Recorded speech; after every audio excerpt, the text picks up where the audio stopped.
اور جگا کر کہا مجھے معلوم ہے کہ آج تیرا کیا ارادہ ہے اور کیا چیز تم نے چھپا رکھی ہے، اس کا بھی مجھے علم ہے۔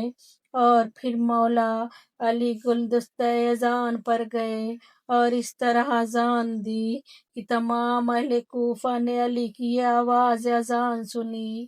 اذان دے کر علی محراب مسجد میں آئے، یہاں تک کہ نماز کی پہلی رکعت پڑھی، اور جب پہلے سجدے سے سر اٹھایا تو اس وقت ابن ملجم نے سر اقدس پر اس زور سے تلوار لگائی کہ سر شگافتہ ہو گیا، خون بہنے لگا۔ حضرت نے فرمایا بسم اللہ و باللہ، مسجد کے دروازے آپس میں ٹکرانے لگے، قلندلیں گل ہو گئیں، عالم میں تاریکیاں پھیل گئیں، آسمان و زمین کے درمیان قتل الامیر المومنین کی آواز بلند ہونے لگی۔ زینب دوڑی ہوئی امام حسن کے پاس آئی، کہا بھیا جلدی مسجد جا کر بابا کی خبر لو، فضا میں قتل الامیر المومنین کی آواز گونج رہی ہے۔ حسنین مسجد میں آئے، بابا کو خون میں غلطہ دیکھا۔ امام حسن نے بحکم پدر صبح کی نماز جماعت تمام کی، پھر گلیم میں رکھ کر گھر کی طرف چلے۔ دوستوں کا ہجوم تھا، لیکن جب بیت الشرف قریب آیا تو مولا نے فرمایا بیٹا حسن تم اب میرے دوستوں کو واپس کر دو، اس لیے کہ مجھے اس حالت میں دیکھ کر زینب ام کلثوم گریہ کریں گی، اور مجھے یہ گوارا نہیں کہ میری بیٹیوں کی آواز گریہ نامحرموں کے کان تک پہنچے۔ ہائے کہاں علی کا یہ اہتمام تھا کہ زینب ام کلثوم کے رونے کی آواز نامحرموں کے کان تک نہ پہنچے۔ اور ایک زمانہ وہ بھی آیا کہ جب اسی کوفہ میں زینب ام کلثوم اس طرح لائی گئیں کہ سر کھلے ہوئے تھے، ہاتھ پسے گردن بندھے ہوئے تھے۔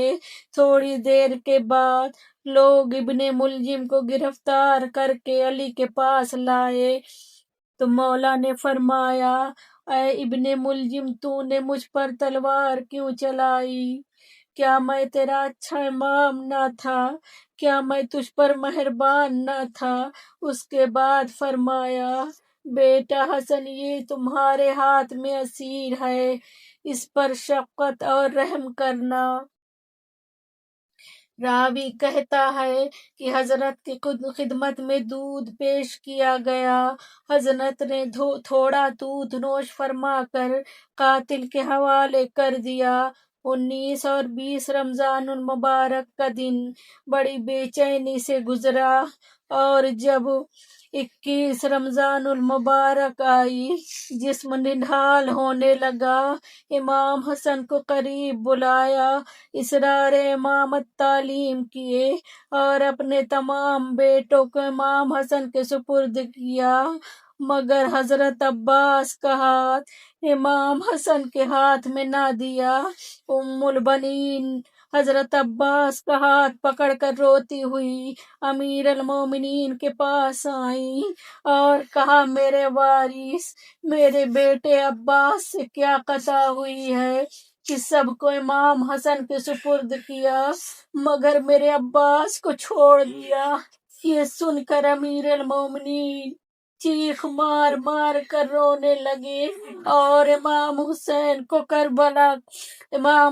کو بلا کر عباس کا ہاتھ حسین کے ہاتھ میں دیا، کہا بیٹا حسین میرا عباس تمہارے حوالے ہے، یہ کربلا میں تمہارے کام آئے گا اور تمہارا علمدار ہوگا۔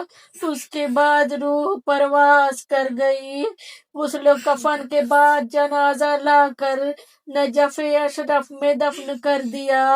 پھر حسنین بیت الشرف کی طرف روانہ ہوئے تو ایک ویرانے کی طرف سے گزر ہوا، ایک جانب رونے پیٹنے کی آواز بلند ہوئی، شہزادے اس جانب گئے تو دیکھا کہ ایک ضعیف ناتواں خاک پر پڑا ہے، سرہانے اینٹوں کی تکیا ہے۔ شہزادوں نے اس کا حال پوچھا، اس نے کہا میں ایک مسکین و غریب و مریض ہوں اور 1 برس سے اس خرابے میں پڑا ہوں۔ میرے پاس روزانہ ایک شخص آیا کرتا تھا اور میرے سرہانے بیٹھ کر بڑی محبت سے مجھے کھانا کھلاتا تھا۔ حسنین نے کہا تم نے اس کا نام بھی کبھی پوچھا تھا یا نہیں؟ اس مرد غریب نے کہا میں نے نام بہت دریافت کیا، مگر جب نام پوچھتا تھا تو وہ کہتا تھا کہ میں ایک مسکین ہوں جو مسکین کے پاس بیٹھا ہوں، میں بھی ایک غریب ہوں جو غریب کے پاس بیٹھا ہوں۔ یہ سن کر شہزادوں نے فرمایا اے شخص وہ کوئی اور نہیں بلکہ ہمارے بابا علی مرتضیٰ تھے۔ اس نے کہا پھر 3 روز سے میرے پاس کیوں نہیں آئے؟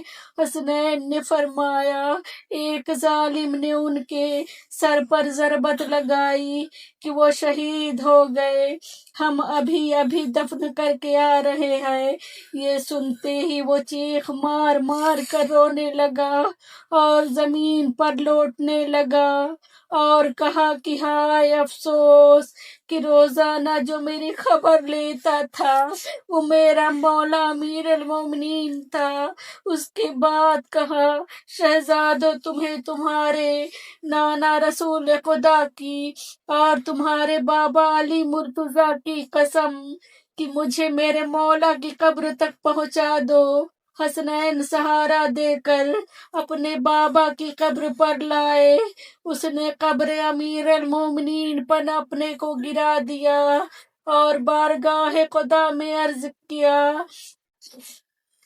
خداوندا تجھے واسطہ اس صاحب قبر کا کہ میری روح قبض کر لے۔ خدا نے اس کی دعا قبول کی اور اس کی روح فوراً پرواز کر گئی۔ انا للہ و انا